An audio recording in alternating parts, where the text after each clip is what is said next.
La agrupación Fundadores y la Asociación de Maestros de Montecarlo, en el marco de los festejos por el centenario, presentan la 19ª Jornada de Historias de Vida de Montecarlo y la región.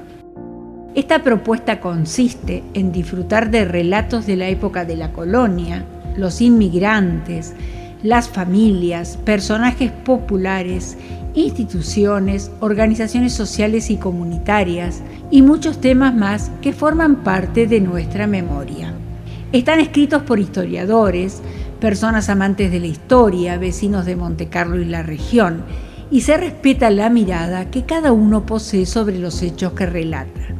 Estos trabajos, gracias al aporte de miembros de la organización, al Departamento Ejecutivo Municipal y al Honorable Consejo Deliberante, se publican en un libro que se presenta todos los años en oportunidad del aniversario de nuestra localidad. Esta invitación a escribir tiene como objetivos: reconocer y rescatar los testimonios orales como aporte al proceso de identidad local, promover el rescate, el estudio y la valoración de las diferentes fuentes familiares, particulares, institucionales y de archivos, distribuir estas producciones a escuelas, bibliotecas y otras entidades de nuestro municipio. Me han invitado para presentar mis libros y ubicarlos dentro de la historia regional del Alto Paraná. El primer libro que publiqué se titula Hohenau, 100 años en las Altas Praderas. Altas Praderas es el nombre traducido de Hohenau, que es un nombre alemán. La colonia se funda en el año 1900. Es la primera colonia brasilero-alemana del Alto Paraná. Antes inclusive que Puerto Rico, Montecarlo y El Dorado. Los colonos que venían, a quienes le habían adjudicado tierras, pasaban por misiones. Algunos venidos de Estrela, del Hallado, bajaban los ríos del Brasil y luego remontaban el río Uruguay. Llegaban a Posadas o a algún puerto misionero del interior, pequeños puertos. Otros, en cambio, aprovechando aquella pique, diríamos así, que el gobierno nacional había abierto entre Santa Ana y San Javier, venían desde el Brasil por tierra, a pie, a caballo, en carretas de bueyes y de caballos con su mudanza, llegaban a Corpus.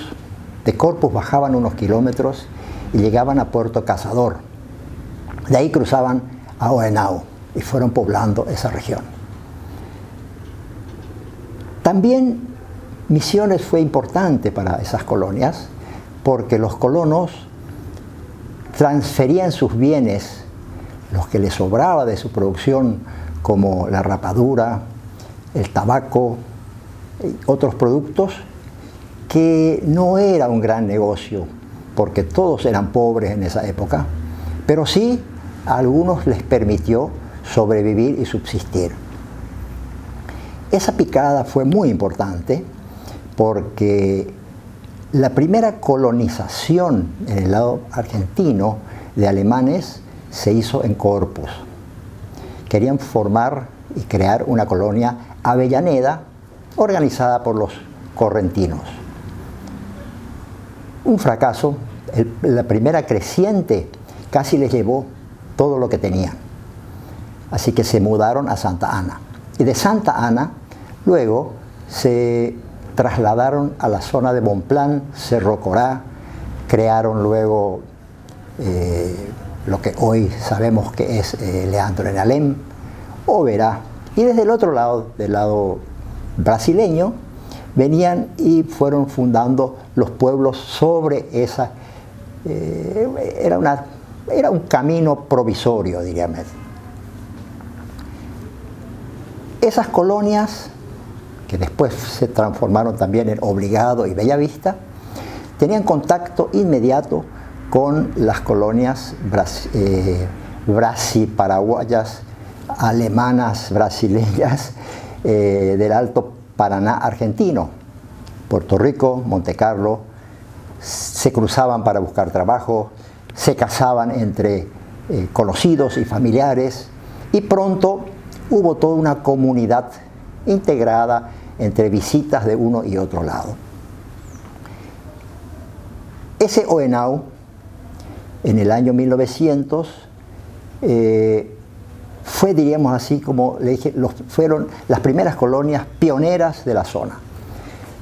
Yo, hijo de colonos de Hohenau, 5 años antes del 2000, que sería, diríamos, el centenario de Hohenau, decidí escribir la historia de Hohenau y presentarla ese 14 de marzo del 2000, que consideran que es el centenario de Hohenau. El libro que publiqué es este, que es el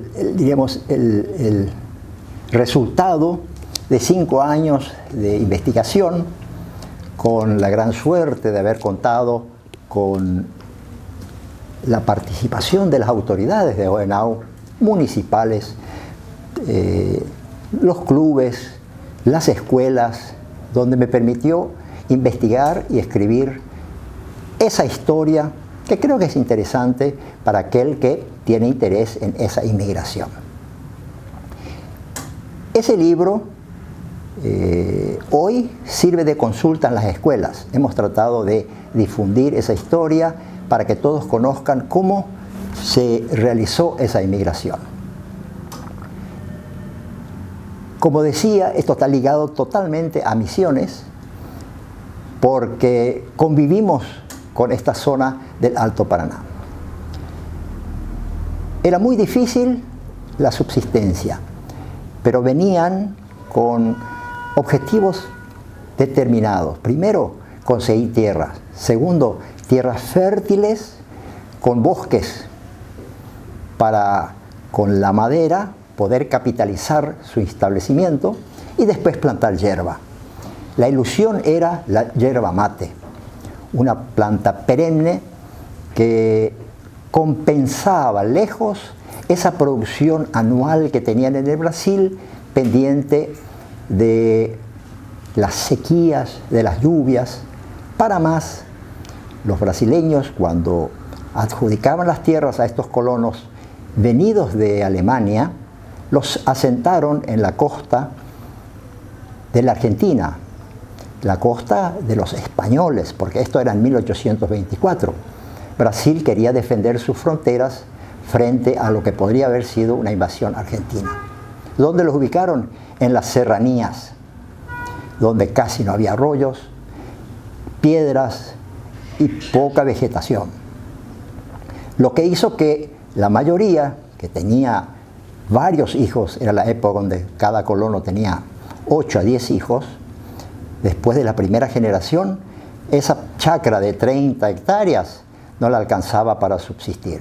Entonces los hijos tenían que emigrar. Fueron emigrando primero dentro del mismo Brasil hasta llegar a la costa del Uruguay con la Argentina. El lado argentino, unos bosques espectaculares, tierras fértiles, tierra colorada.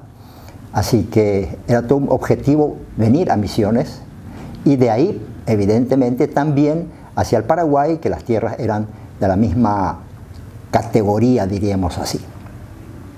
Pronto comenzaron a producir y autoabastecerse.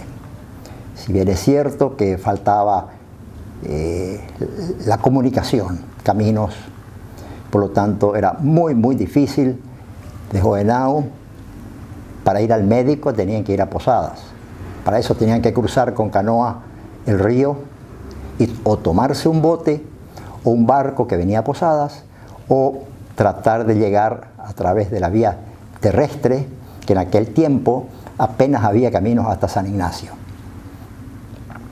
Era realmente una odisea el poder asentarse en esa zona.